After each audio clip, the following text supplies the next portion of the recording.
Hello दोस्तों, कैसे हो आप सभी। तो गुड मॉर्निंग। तो आज मैं आपको राजस्थान का मध्यकालीन इतिहास के बारे में जो मैंने आपको कल पढ़ाया है उसको मैं आपको रिवाइज कराना चाहता हूँ। तो देखो, कल हमने पढ़ा था मध्यकालीन भारत में, मध्यकालीन राजस्थान में भू राजस्व प्रशासनिक एवं भू राजस्व व्यवस्था। मध्यकालीन राजस्थान प्रशासनिक एवं भू राजस्व व्यवस्था को सामंती व्यवस्था कहा जाता है। इसमें बड़ा भाई राजा होता है। राजा अपने छोटे भाइयों को भूमि आवंटित करता है। जो भूमि आवंटित करता है, राजा के भाइयों को सामंत कहा जाता है। राजा जो अपने भाइयों को सामंतों को जो भूमि देता है उसे जागीर ठिकाना कहा जाता है।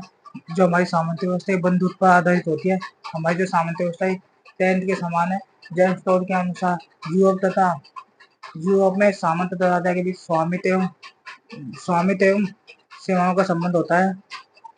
हमारी जो सामंती व्यवस्था है, इसमें सामंती व्यवस्था में मन शब्दाई पद में सोपान आ गया है।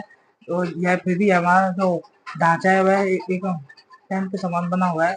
हमारी सामंती व्यवस्था कर्तव्य एवं सम्मान पर आधारित होती है। और अब हमने सामंतों के कुछ लेख पढ़े थे। जैसे देखो, एक तो पट्टा रेख होता है। रेख किसे कहता है? राजा द्वारा व सामंत द्वारा राजा को जो राजस्व जमा कराया जाता है उसे रेख कहा जाता है। यह दो प्रकार होता है, पट्टा रेख और भर्तु रेख। पट्टा रेख यह यह रेख सामंत द्वारा नहीं, यह रेख यह रेख जागीर के यह राजस्व जागीर के पट्टे पर जारी किया जाता है। इसे पट्टा रेख कहते हैं। भर्तु रेख यह रेख सामंत द्वारा राजा को जमा करवाया जाता है। इसे अमाशाही रेख भी कहते हैं। यह एक अनुमानित राजस्व होता है। मेवाड़ महाराणा अमर सिंह द्वितीय ने इसे पुनर्व्यवस्थित किया था। तीसरा था उत्तराधिकारी शुल्क। उत्तराधिकारी से नए सामंत द्वारा यह सामंत द्वारा राजा को यह टैक्स या कर जमा कराया जाता है। इसे अलग अलग रियासतों में अलग अलग नाम से पुकारा जाता है। जैसे मेवाड़ में कैद, खालसा, तलवार, नजराना कहा जाता है। जबकि मारवाड़ में हुक्मनामा या पेशकश कहा जाता है।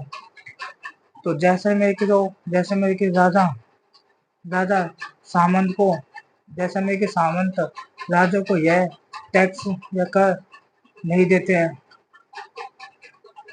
उसके बाद में अगला हमने देखा था चाकरी का। चाकरी होती है, यह राजा सामंत द्वारा राजा को कई सेवाएं प्रदान की जाती है। राजा इन सेवाओं के बदले में सामंत को कुछ धन नहीं देता है। जबकि जैसलमेर के राजा सामंत को सेवा के बदले में धन देता था।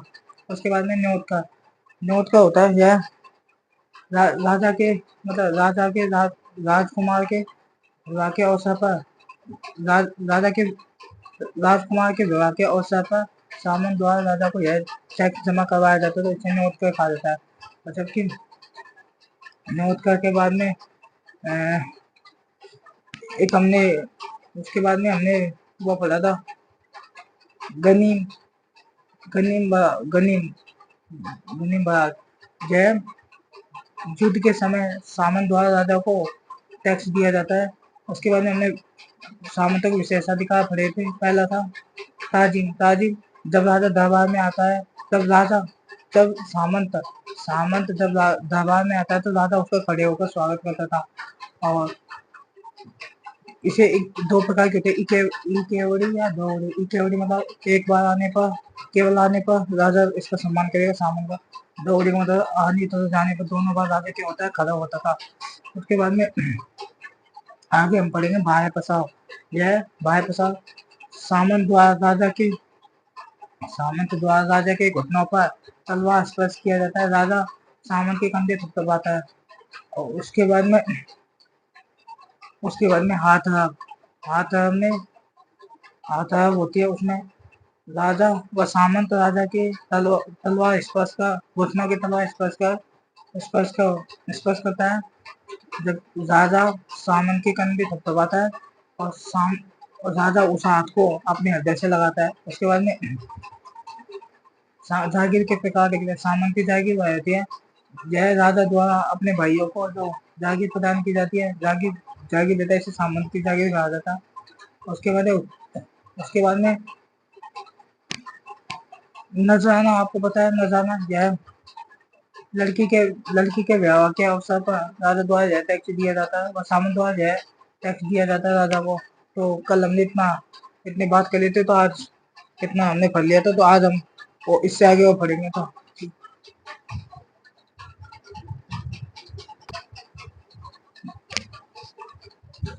देखो, बाह्य प्रसाव तीसरी थी, पहली था जी, दूसरी बाह्य प्रसाव। सामंत राजा के घुटनों के तलवार स्पर्श करता है। सामंत आया, सामंत राजा के घुटनों के तलवार स्पर्श करता था तथा राजा सामंत के कंधों को थपथपा दिया करता था। हाथ को हाथ को सामंत राजा के घुटनों के तलवार स्पर्श करता था तथा राजा उनके कंधे को थपथपा दिया करता था, किसके, सामंत के, तथा राजा उस हाथ को अपने हृदय से लगा लेता था। जागीर के प्रकार, सामंत जागीर, राजा अपने भाइयों को यह जागीर देता है, यह वंशानुगत होती है। राजा के बाद में सामंत के बाद में उसका बेटा बनेगा। तो हुकूमत जागीर, राजा यह जागीर अपने यह हुकूमत जागीर, राजा अपने प्रशासनिक अधिकारी होते हैं उनको यह जागीर देता था काम के बदले में।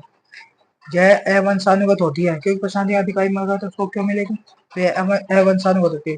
भूम जागीर, यह राजा यह जागीर सैनिकों को देता था। यह वंशानुगत एवं अवंशानुगत दोनों प्रकार की होती है। चौथी है शासन, ये धार्मिक वो होते हैं, अनुवाद होते हैं। राजा जैसे मस्जिदों में, मंदिरों में और मंदिर दरगाह में आदि में जो पैसे देते थे, भूमि दान करते थे, इनको खा जाता है, इन्हें ये कर मुक्त भूमि होती थी शासन। तो इतना उतार लीजिए, फिर इससे वो आगे लिखाएंगे। बाह्य प्रसाव, सामंत राजा के घुटनों की तलवार स्पर्श करता था तथा राजा सामंत के कंधों को थपथपा दिया करता था।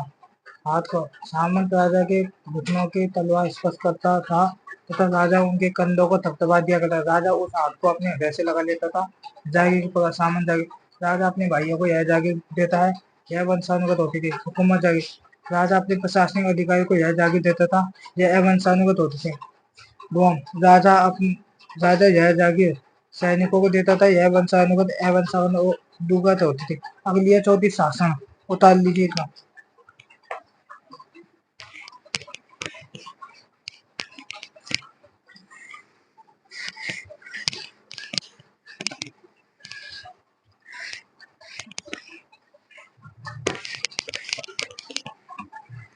चौथी है शासन,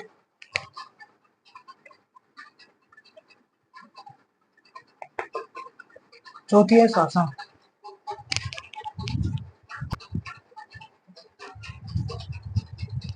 देखो,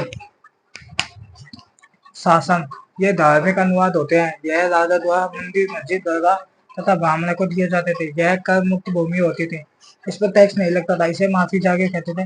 मुगल बादशाह अकबर ने अजमेर की दरगाह को 18 गांव दिए थे, दान में दिए थे। मेवाड़ महाराणा जगत सिंह द्वितीय ने इस अजमेर दरगाह को 4 गांव दिए थे। मारवाड़ महाराजा अजीत सिंह ने इस दरगाह को भूमि अनुदान किया था। छत्रपति साहू पहला मराठा राजा था जिसने इस दरगाह के लिए उपहार दिए थे। सामंतों की श्रेणियां, मेवाड़ में सामंतों की 3 श्रेणियां थी। प्रथम श्रेणी में 16 सामंत होते हैं जिन्हें उमराव कहा जाता है। तो उतार लीजिए इतना, इसके बाद में हम सामंतों की श्रेणियां पढ़ेंगे। शासन ये धार्मिक अनुवाद होते थे। यह राजा द्वारा मंदिर, मस्जिद, ब्राह्मणों को दिए जाते थे। यह कर मुक्त भूमि होती थी, इसे माफी जागी कहते हैं।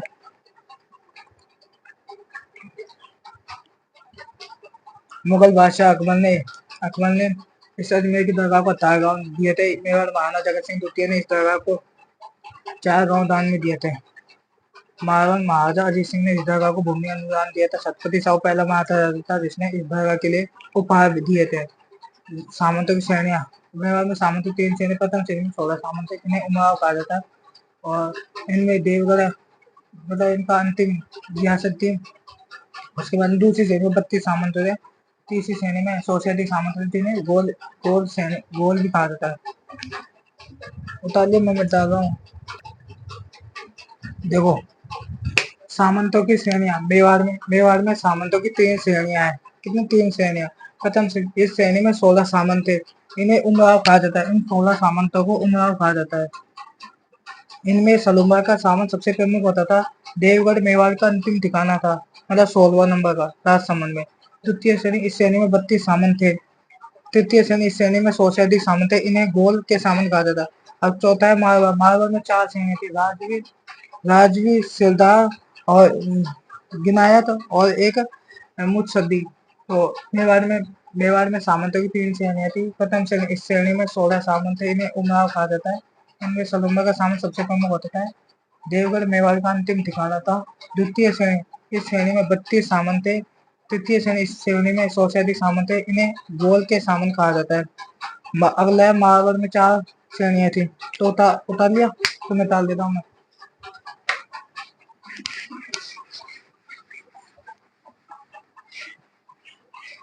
मेवाड़ हो गया, उसके बाद में मारवाड़ में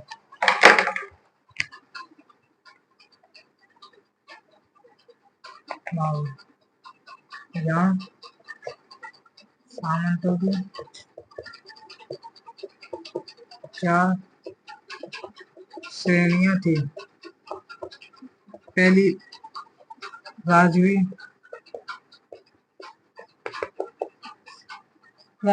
इसमें राजा, इस श्रेणी में राजा के निकट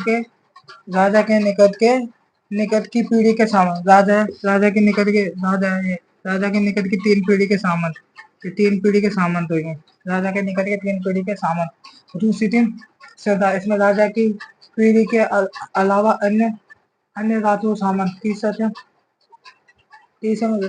तीसरे में था प्रशासन। तीसरे में यह सामंत जो राजा के साथ वैवाहिक संबंध स्थापित करते हैं। मुत्सद्दी जो प्रशासनिक अधिकारी होता है। तो इतना उतारिए, फिर मैं आपको लिखवाता हूँ। देखो, मारवाड़ में यहाँ सामंतों की 4 श्रेणियां थी। 4। पहले है राजा के निकट की 3 पीढ़ी के सामंत। इन्हें रेख, चाबी तथा हुक्मनामा नहीं देना पड़ता था। सरदार, राजा की निकट 3 पीढ़ी के अलावा अन्य राजपूत सामंत। गिनायत, वे सामंत जिनसे राजा वैवाहिक संबंध स्थापित या मतलब विवाह के संबंध स्थापित करता। मुत्सद्दी, प्रशासनिक अधिकारी होता है। मारवाड़ में यहाँ सामंतों की 4 श्रेणियां थी। पहली श्रेणी राजवी, राजा की निकट 3 पीढ़ी के सामंत। इन्हें रेख, चाकरी तथा हुक्मनामा नहीं देना पड़ता था। दूसरा सिरदार, निकट तीन पीढ़ी के सामंत। निकट 3 पीढ़ी के अलावा अन्य राजपूत सामंत। गिनायत, वे सामंत जिनसे राजा वैवाहिक संबंध स्थापित करता था। मुत्सद्दी, प्रशासनिक अधिकारी होता है। अब बीकानेर में सामंतों की 3 श्रेणियां थी। प्रथम श्रेणी में बीका के वंशज। दूसरी श्रेणी बीका के वंशज के अलावा अन्य राजपूत। तीसरा था बीका के वंशज। तीसरी श्रेणी में बीका के वंशज से पहले के सामंत। और फिर उसके बाद में जैसलमेर में हजार ने दो सामंतों की श्रेणी स्थापित की थी। तो उतार लीजिए। तीसरे हेलो दोस्तों, देखो, बीकानेर में सामंतों की 3 श्रेणियां थी। प्रथम श्रेणी में बीका के वंशज। दूसरी श्रेणी में बीका के वंशज के अलावा अन्य राजपूत सामंत। तृतीय श्रेणी बीका से पहले के बीकानेर सामंत।